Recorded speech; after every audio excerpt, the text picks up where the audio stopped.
Dúvida, né, Dani?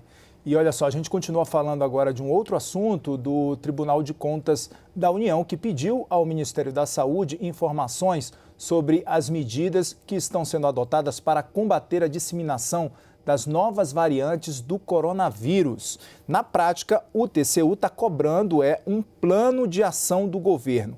O prazo para que o Ministério envie uma resposta para que o Ministério da Saúde envie as respostas do que já fez e o que ainda planeja fazer é de 7 dias. E agora quem traz os detalhes para a gente dessa informação é a repórter Raquel Vargas. Raquel, boa tarde para você.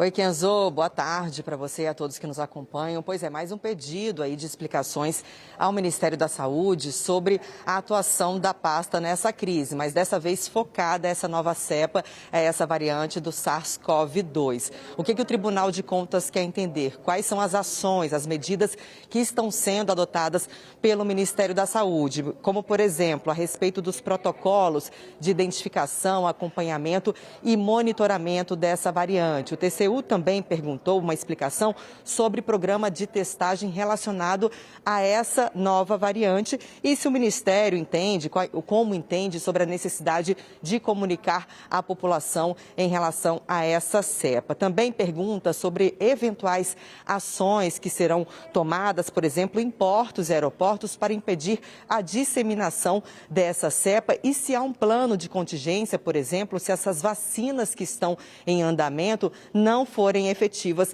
para combater essa variante do SARS-CoV-2. Vamos lembrar que isso ocorre em meio a uma pressão muito grande sobre o ministro da Saúde, Eduardo Pazuello, que ontem prestou depoimento à Polícia Federal no âmbito daquele inquérito aberto pelo Supremo Tribunal Federal para investigar a atuação do governo na crise sanitária em Manaus, aquela crise do oxigênio que a gente acompanhou aqui. E aí, nesta quinta-feira, também ontem, a Procuradoria-Geral da República abriu uma apuração preliminar para apurar a conduta do governo federal sobre a crise que ocorre no Pará. A decisão para a abertura dessa notícia de fato, como é chamada, foi após o PCdoB acionar o Supremo Tribunal Federal em relação a este assunto. E aí, se a PGR entender que há indícios, o governo pode ser investigado. E também, nesta quinta-feira, o Senado aprovou um requerimento para convidar Pazuello a vir no Senado na quarta-feira da semana que vem para explicar as ações e as medidas que estão sendo adotadas, que já foram